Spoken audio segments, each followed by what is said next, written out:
Mighty Radio. Hello there, all, and welcome to this brand new edition of 5RoundMMA. My name is Alex Ramirez. Alongside me is my co-host, Albert Cita. I think we got Guillermo Cita on hold, right? Yeah. He might call in. He might call in a little bit later. Busy man over there. A lot to talk about this week. You got UFC Fight Night in Brasilia. Cyborg making her UFC headlining debut. Talk about a little bit of Invicta FC 19. I want to get into UFC 205, getting a second title bout added to the historic New York card. Also talk about maybe the future of the lightweight division, what the sport wants as opposed to what the sport needs as a title shot for a contender for Eddie Alvarez, and also look up to UFC Fight Night, Dotson versus Linkner. So it should be a lot of fun. Albert, see, let's go ahead and get started right now. Why don't we? Let's do it. So UFC Fight Night in Brasilia took place this past Saturday.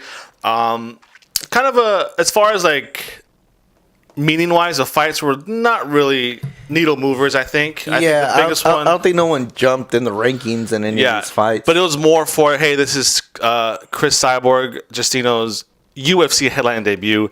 I think it might be the first time since we've entered this modern era of UFC, we're not doing just, random fights where open weight classes, where this is the first time a open catch weight is main evented an event, right? Yeah. Because this is a catch weight at 140. Because I remember it was a main event. Even when they were testing out Sage Northcutt, and they were putting him in like catch weight, he was never the main event. He was always on the prelims or just in the middle of the main card. So this is kind of interesting. So, I mean, let's get started. Actually, start this round now. Okay. So, your thoughts on Cyborg?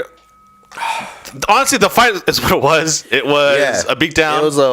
It was like an assault. It was because usually in a fight, there's another person that's trying to fight you back. Yeah, and this wasn't what it is. Yeah, it was pretty much survive for 2 rounds. Yeah, I give her that she was able to get to the second round. But yes. So Cyborg did defeat Lena Landsberg in the second round, which is kind of impressive that she.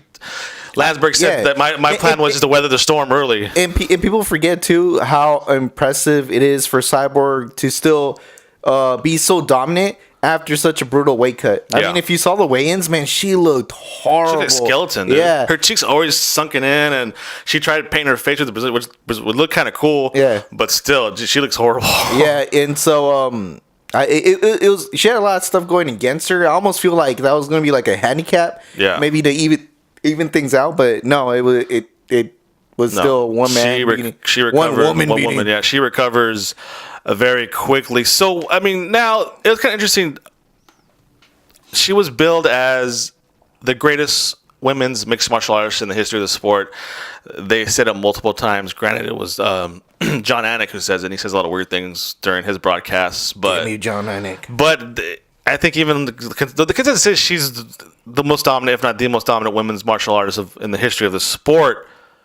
But yet she doesn't have a weight class. I think even Joe Rogan said, it's time for the UFC to enter a 145 women's division. To tell you the truth, the media and women in general should make a bigger deal about this, because I honestly feel like if Paige if Paige Van Sant was 145 pounds, I can guarantee you there'll be a 145 pound division in the UFC. And the fact that because Chris Cyborg isn't easy on the eyes like Paige Van Sant is the only reason there isn't a women's division, and I can guarantee that because obviously marketing purposes, stuff like that. Because the main reason I think Ronda Rousey even got the shot was not only was she a good fighter, is that she cleaned up pretty good. Yeah, she put on her poster, people would buy it. Yeah, exactly. Unfortunately, that's the way these corporations think. It's usually a corporation, a big business. But this is a fight business. You should be promoted as your fighting style first. And I really do think there is a way to market Cyborg. I mean, there's a reason why she kept her ex-husband's last name, because it fits her pretty good. Yeah. And I really do think there's ways to promote her without just putting her in a picture and hoping people think that she's pretty. You really got to get into her ruthlessness. And, or just her background. I mean, like Mike Tyson was built for so long, and like he was destroying everybody. Yeah, granted, it wasn't his fault that there weren't that many top heavyweights at the time, but he was still demolishing. People will tune in to see a knockout. Yeah. People tune in to see a beatdown. I mean, granted, it is.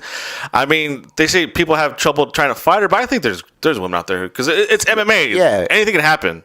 So if you open up the division at 145, there'd be a lot more influx of fighters coming in. Who honestly, what I don't think is they're going all over the place to find 145ers. I mean, from what I've seen, pretty good so far. We're talking about later on in the show. Want to go to Poland, man? There's some strikers there. Yeah, there you got Joanna. I'm sure she has a couple of friends who are 145 who could make it, who could strike with Cyborg would be kind of cool, or just get one of these multi-fighters which she lost to. You know what? Hey, just let's do a couple months. They did to CM Punk. Yeah, might as well. Well, come in. We could train for a year, then you'll fight Cyborg. That's all. If they really want, or not, just just open it up, showcase her. Or this is the queen of the 145ers, and until somebody else comes along, knock her off. Or just do what they've been doing, just make an Ultimate Fighter. Yeah. If you remember, the women's bantamweight seemed pretty thin for a long time. They made the Ultimate Fighter. We got maybe 6 fighters out of there, and then we potentially got a couple matchups out of there too. Yeah. So I don't see why they can't just do an Ultimate Fighter. Winner faces Cyborg at 145, and the other girls you just have them fight amongst themselves, and we got some fights going. Yeah. It's the same format for the women's bantamweight. Ronda Rousey was so dominant, but yet she was on top of it, and everybody else was, there's a big gap between her and everybody else. But yet everybody else on the same level. They were having great fights in and out. They were tearing it up with each other. So that division so lit because they're having great fights no matter what. Why not have that for the women's featherweight? Okay, then maybe get a big gap between Cyborg and the other fighters. But that doesn't mean the other 45 women can't scrap it up with each other. And then people forget that when Anderson Silva had his reign, that was actually a good thing. I feel like that brought more attention that you had this guy just destroying the competition. So I don't know. It should be interesting. I think let her in, man. I mean, let her in. She's deserved it. The whole weight cut thing is brutal. I feel bad for her, but I mean, what are you going to do? That's part of the sport, but it seems an extreme case for her. So that's it for round number 1. Before we start round number 2, I want to go ahead and thank one of our sponsors, because without them, this show would not be possible. So I want to thank the 5 Rounds clothing line. 5 Rounds clothing offers a unique collection of MMA apparel and accessories. They incorporate the culture and style of MMA in their clothing line with attitude. They are consistently evolving and improving to become the best fight wear company possible in the MMA. They make the fighter and the fans look good. So check out their line of t-shirts, hoodies, hats, and other great accessories at 5rounds.clothing. That's 5rounds.clothing. They're a Canadian company, so they don't have no .com up there, I guess. So it's 5rounds.clothing. And check them out on Twitter and Instagram at 5roundswear. That's the number 5 roundswear, and on Instagram at the number 5 rounds_. So 5 roundswear. 5 rounds. Get it on. All right, time for round number 2. Let's get into the other bouts in UFC Fight Night in Brasilia. Most notably, Roy Nelson versus Bigfoot Silva, and Renan Barão versus, who do you fight? Felipe Nover. So let's talk about the heavyweight bout. Roy Nelson versus Bigfoot Silva. To me, the ending was more dramatic than the fight, because Roy Nelson... Big McCarthy got... kicked in the butt, literally. He got kicked in the butt by Roy Nelson because he didn't stop the fight because they were friends. Yeah, Roy Nelson felt that McCarthy let a couple of punches too much go. Yeah, and I guess there's some history between John McCarthy and Roy Nelson, I guess. Yeah, he was in his last fight too. He said something about Roy Nelson flipped him off afterwards, but he has to be punished for that, right? Yeah. He put his hands on the referee. You cannot touch the referee in any sport. Okay, cool. Baseball, basketball, even in pro wrestling, dog. There's consequences to touching the referee. Yeah, that's right. I'm thinking he nedes to be punished. If that's a bad precedent for. Yeah, you don't want to start getting a trend where people, feel like it's okay to show, even if it's in a playful manner. Yeah. You don't touch the official. Yeah. The only thing is it's weird because a fine seems kind of harsh in MMA just because you know how much they really do get paid. And then at the same time, a suspension doesn't really mean anything in MMA. Just like before, remember those fighters that they're suspended until their next fight. They're suspended for 30 days and they don't fight until 60 days later. So it's a weird situation. It might have to be a fine. Something has to happen because that's not. Or maybe take a little bit from his win bonus, I think. Yeah, because that's a trend that you're not supposed to. Or have them say he can't win a win bonus for 2 fights from now. Yeah. Because I did see I did read about Alaquenta how he didn't go to a fighters summit or something like that, and his punishment was he wasn't allowed to get the bonus for his next fight. No matter how impressive his score. And he said he was really mad because people forget how much more money that really is. So that's a good one. Yeah, he was really upset. So that is a good punishment because and with Roy Nelson, there's a good chance he might get a knockout. Yeah, exactly. Okay, so he knocks out Antonio Silva in the second round. Technically TKO, I don't know what it was, but I think Bigfoot was knocked out. I just think his body couldn't react to it fast enough. Also, but needle mover Nelson says he's back in the talk show. One more win, he's back in there. No. Says he called out Stipe Miocic, would like to fight him with a full camp, but I think he forgets that Stipe is the champion, so that's not going to happen anytime soon. You get guys like, but these guys are all just fighting each other. It's like a dryer, right? They're just cycling each other in and out. So he was better off calling Overeem, to tell you the truth. Yeah, maybe that's next one, Overeem versus Nelson. Have they fought yet? I don't even know. I think they have, and I think Overeem won. But it's just the heavyweight division is so thin right now. These guys are just going to keep fighting each other until there's nobody there anymore. So that's it. So I want to talk about Renan Barão. His second forte into the featherweight division is a successful one. He won via unanimous decision against Felipe Nogueira. Looked really good. The great thing about the Fight Night broadcast on Fox Sports was Dominic Cruz was doing the color commentary. And we all know that Dominic Cruz is probably studying for Renan Barão, so he knew all these moves, like pointing out the tendencies of Renan Barão. So it was a really great learning experience, at least for the casual fan. Renan Barão 145 looks like he made the right move, I guess. Looks more refreshed, but I wouldn't say. Is it more like a mental game for Barão than it is a physical game? I think so, but I think figuring out if it was a good move or not is still. There's still, you gotta wait out for it. Yeah. I think we still need to see another. I mean, Philippe Nogueira was a good contender. Like 5 years ago when he won the Ultimate Fighter, but I think he still needs to fight somebody to really show that he belongs in this weight class. Because keep in mind, Jeremy Stephens, I think, wiped the floor with him for 3 rounds. So we really need to see him match up against somebody else, and then maybe we'll see if 145 is the right move. Yeah, I think, was it Felipe Nogueira doesn't have any really notable wins, really. I mean... Yeah, see, I'm looking at his wins. Other than his run in Ultimate Fighter, I think that's pretty much it. Yeah. So, do you think that UFC gave Renan Barão kind of a gimme here because it's in Brazil, second fight in the featherweight division? Hey, man, you guys get through. I mean, don't be surprised if Felipe Nogueira doesn't fight again in the UFC and he has to go back to the other cards. The LFA. You hear about the Legacy fighting? RFA and Legacy are now combined. They merged together. They're one.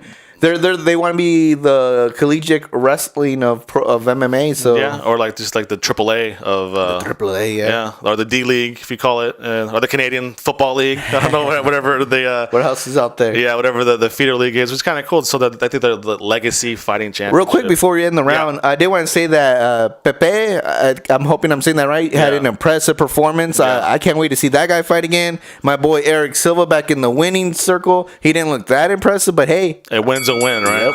So that's it for round number 2. And we'll come back with round number 3. But before we do that, I want to talk about. I'm a guy. You're a guy. We got clean clothes. You know what I mean? Washing clothes isn't exactly our specialty, but hey, we get it done. And the reason why we get it done so well is because one of our great sponsors, Rockin Green, eco-friendly cleaning products. Rockin Green is award-winning manufacturer of eco-friendly cleaning products designed to make cleaning easier and greener. Well, I'm all about green. I'm all about no GMO, organic. I don't care if it's more expensive, man. I'll pay for it. I'm all about that. Mm-hmm. So Rockin Green products are the best laundry detergents and all natural cleaners because they are made with biodegradable, plant-based, and petroleum-free surfactants. They are septic and gray water safe, and they are never tested on animals. So visit rockingreen.com for more information and shop all their great line of products. They're also on Instagram, Facebook, and Twitter. Rockin Green eco-friendly cleaning products. So that's it for round number 2. Come around round number 3. I want to talk about UFC 205 again. This is the biggest card in potentially the biggest card in UFC history. So I'm on quote unquote. Can't wait. So don't go anywhere. Welcome back. Time for round number 3. I want to continue this. It's going to be a weekly basis, I think, until UFC 205 is officially set in stone. Madison Square Garden. I grew up a professional wrestling fan and a boxing fan, so Madison Square Garden is a big deal. Yeah. I grew up, I've never been there, but I was told this is a big arena. I always heard Madison Square Garden, and it was a big deal. Not much for the Knicks, but more for the fights. Yeah, for the fights. So the UFC continues to add fights, big time fights to this card. Most recently, a women's strawweight championship bout between Joanna Jędrzejczyk and Karolina Kowalski. Yeah, 2 Polish fighters, 2 Polish should be a very bad women. Very good bout. Very bad women. So as of right now, I think there's 2 title fights, right? What happened to the welterweight bout?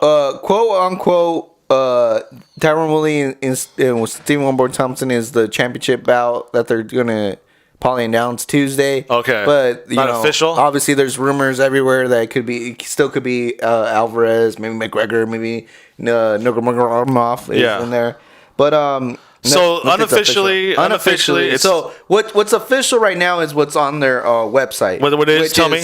The women's strawweight. You got Donald Cerrone versus Kevin Gastelum. All right. Misha Tate versus Raquel Pennington.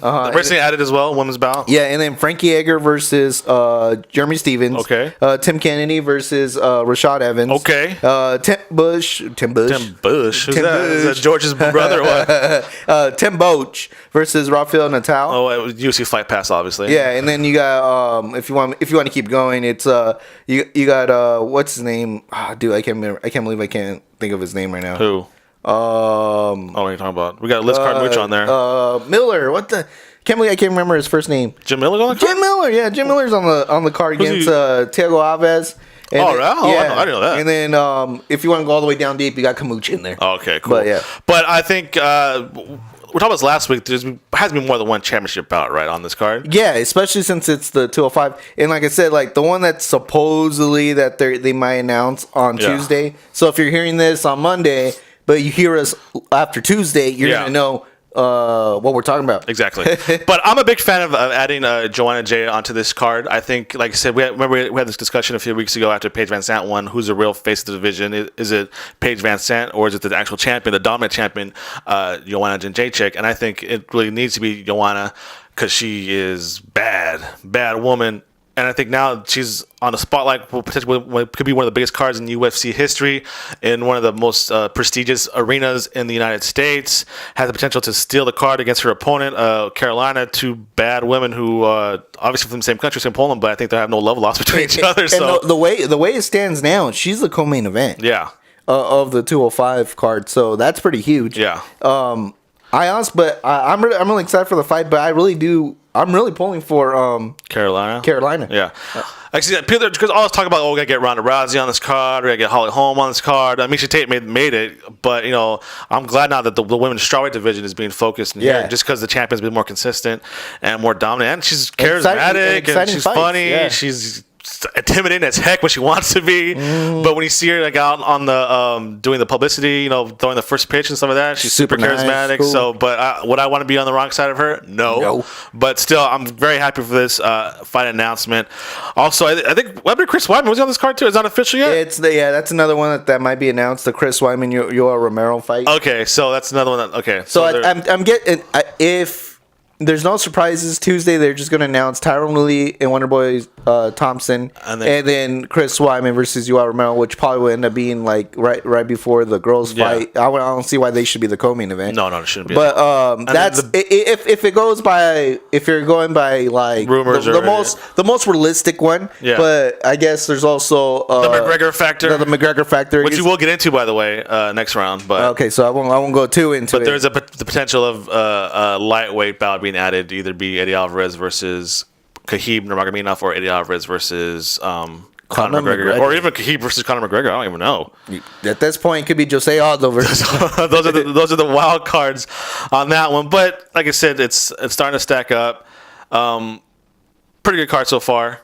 Maybe I'll buy it. I don't know. I'll think about it. It's a day of decision. Some Brock Lesnar would be nice on here. No, but he's suspended. I'll tell you this right now, and if you're maybe one heavyweight bout. The moment you said Brock Lesnar was going to be on a card, I was already it was already purchased.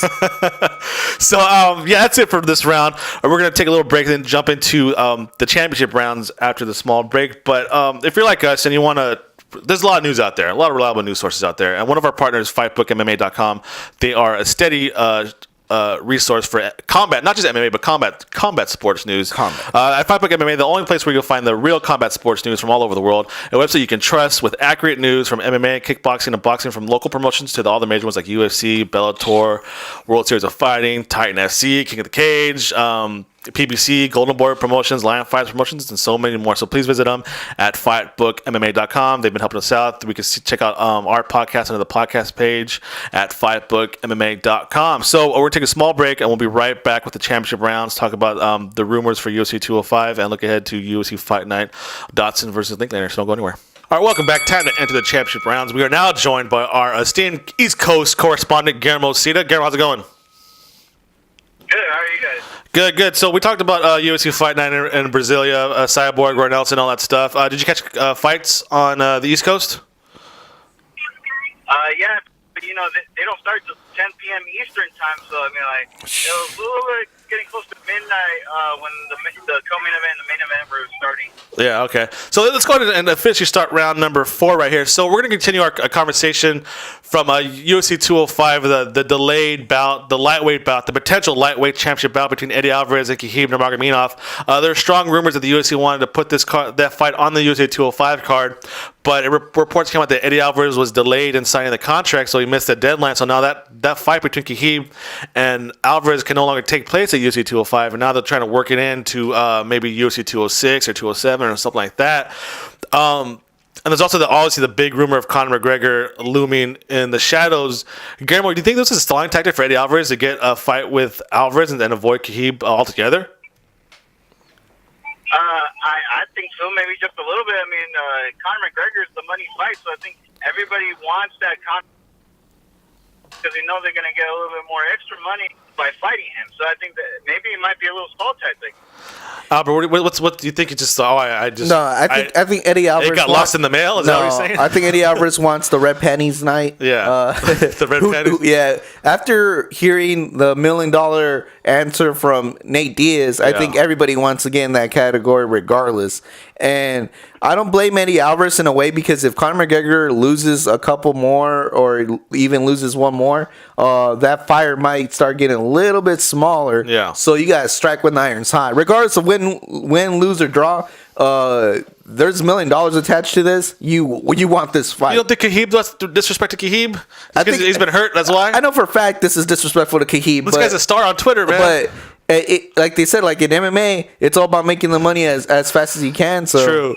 So the UFC is going to have a press conference on Tuesday, which is if this podcast airs on Monday. So tomorrow, if you guys listen on Monday, might be surprise and hold. What do you think, Graham? What do you think is business usual? Or they have a surprise up their sleeve that involves McGregor or Alvarez or Khabib? I don't think it's going to be a surprise. I think what's going to happen is, because we have no medical way to say that Conor McGregor is healthy now. Yeah. I think Conor McGregor might be the surprise. Yeah. But if it works out what's supposed to be, I mean, think about everything that besides of his injuries. Think about Khabib's record in that 155 division. He's the one, honestly, that deserves a title shot. But this is what the negative thing about Khabib is, that he has this Tony Ferguson thing still in the background making noise. Yeah. That twice it's been scheduled, twice it's been canceled. And the beef there is real, and I think that's what's really holding back Khabib over everything else, is that feud with Tony Ferguson. Well, Tony's locked up. He's going to fight Rafael Dos Anjos. Yeah. And a UFC Fight Night later on. So let me ask you guys, as opposed to what does the sport want versus what does the sport need? Does the sport need Alvarez versus McGregor, or does it want Alvarez versus McGregor? Or, what's better for the sport, Alvarez versus Khabib or Alvarez versus McGregor? As a want versus a need. What the best for the sport is Khabib versus Eddie Alvarez. For the sport. What everybody wants is Eddie Alvarez versus Conor McGregor. Anytime you can get Conor McGregor on TV, even saying a couple words, or even on social media, him tweeting out something, it's good for the fans. I mean, like, that's what the fans are looking for. It's just his personality outshines everything else in the sport right now. Yeah. Albert, obviously, I want some McGregor. The want versus and I think needs. Everybody wants some McGregor. And everyone needs some McGregor and needs some McGregor. Yeah. So I really do think, obviously, Conor's running the sport. Let's keep it real. He's running the sport. He's the man. You got to beat the man to become the man. Yeah. And Eddie Alvarez wants the man. Yeah. Wants the man. Wants to be the man. But yeah, I really do think it's all about Conor. But to tell you the truth, it doesn't feel. It always feels that Dana White doesn't like to rush things when it comes to Conor. He really wants a good marketing gap, to really promote. Wants to butter him up. Yeah, so I think his bout in 206 is more likely. But even then, if he does fight in 206, it's still going to be, is it Eddie Alvarez? Is it Jose Aldo? Who knows? Yeah. Because at 205, I'm thinking they're just going to keep it safe. Do Tyrone Woodley versus Stephen Wonderboy Thompson is going to be the announcement. Strawweight championship. And then Chris Weidman versus Yoel Romero. But that'd be dope if Conor McGregor, but I really don't think it's going to happen. I think the possibilities are like 10%. Yeah, Gabriel, got about 20 seconds left in this round. Final thoughts. I'm just sick and tired of hearing Conor McGregor versus Eddie Alvarez personally. And the reason why is, we forget there's a 145 division that's on hold. Good point. Because of this man. So I think if we were at least get an answer with that 145, hey, Conor McGregor, he's dropping the belt. Thank you. That's all I ask for. If he's not, go do something in 145 first, and then go after the 155 belt. But let's first take care of that 145 division. I'm tired of all this hold up on Conor McGregor. Yeah, that's a good point. Like the lightweight division doesn't need Conor McGregor, but the sport kind of does. So that's it for round number 5. We're going to take a break into the fifth and final round. I think this is the fifth final round coming up next. But we're talking about Khabib on Twitter. Kind of tends to bully fighters, but it's not really bullying because the fighters can fight back. But I want to talk about one of our main sponsors here in the Redemption Martial Arts that actually attacks bullying head on. The Redemption Martial Arts Foundation is a non-profit organization with the primary goal of bringing awareness to bullying and providing people with accessible resources and training to help them combat bullying confrontations. The RMA team consists of individuals from all walks of life who share a common passion for making a difference and serving as anti-bullying activists. All these who've been bullied at one point in their lives, even a lot of them have been reformed bullies, and they just want to go out and help people in the situation. If you're interested in being a member of Team RMA or want more information, please visit redemptionmartialarts.com and rise up against bullying. So let's stick around. We got round 5 coming up. Do not go anywhere. Welcome back. Time for the fifth and final round. The UFC has continued their quest to indulge everyone in as many martial arts cards as possible. With I think they're having a card every weekend for the rest of the year. This Saturday is no different. UFC Fight Night in Portland, Oregon. Albert, your other stomping gun. That's my spot. That's my place. The main event, John Linkner versus John Dodson in the bantamweight division. Two guys who tried to cut it in the flyweight division, could not cut it in the flyweight division. So I don't want to face Demetrius Johnson, or I can't make weight. So let's go back up to bantamweight. I mean, he did knock out T.G. Dillashaw in that weight class, so. True. So might as well let's go see here. So main event, John Dodson versus John Linkner. Co-main event, Will Brooks makes his second go around in the UFC against Alex Alvarez. So I'm kind of focused on the main event and co-main event. Let's start with Will Brooks first. He had a very impressive debut coming from Bellator. This guy's still technically the Bellator champion. He has not lost a belt. He just gave it up. He said, I'm done here. I want to go to UFC. I want to go with the impressive debut against who? Ross Pearson. Who? Ross Pearson. Come on. Okay, so Will Brooks, he's going to fight Alex Oliveira, who is 15-3, coming off again against James Monstrani. So he last lost to Don. So this is the Cowboy, right? The Brazilian Cowboy, I believe is right, Albert. Yeah. He usually fights in the welterweight division. Sorry, I phased out because I was reading that Bobby Green's no longer in the card, and that kind of upset me right now. Yeah. So, but that's the Brazilian Cowboy. Yeah, he fought the Don Cerrone Cowboy versus Cowboy and came up on the short end of the stick on that one. But so it should be good. Another this guy's former Will Brooks is legit, I think, but the UFC is kind of easing him in. There is a little bit of log jam in the top end of this division. So you know what? Let's put you in. What? Go ahead, Guillermo. I was going to say, if he was legit, I think UFC has a lot of question marks if they're going to ease him out. You think so? Think about Eddie Alvarez. Well, think about Eddie Alvarez's path compared to Will Brooks. I mean, I think they're projecting him a little bit to see if he's the real deal before they start putting him against top contenders in that division. You know what I noticed too? I think it has a lot to do with their contract too. I heard that when they got Eddie Alvarez, they had to pay a good chunk. Yeah. And so they were like, we're going to get bang for our buck. So they threw him right into the wolves. Well, I think Will Brooks, maybe the contract wasn't as deep, and then they don't mind slowly getting him into the main event picture.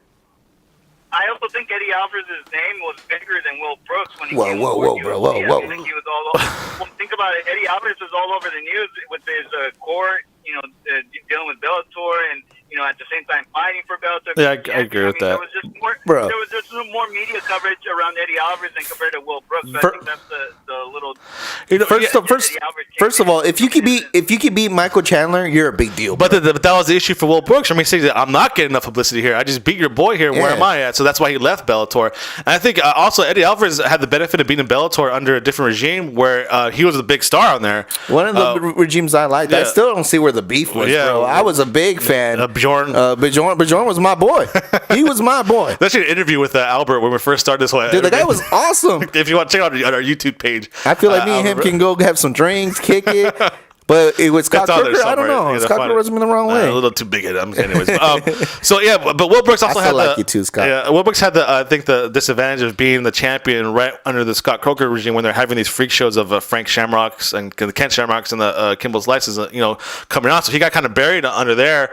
So I think he wanted to come out. You know what? I want to be promoted more. I want to be fight at the best. So he's a co-main event now. He went from the middle card to the co-main event in Oregon. So I think it should be. I think it's going so well so far, right? For Will Brooks in the UFC, yeah. So good so far. I think he's following the right path here.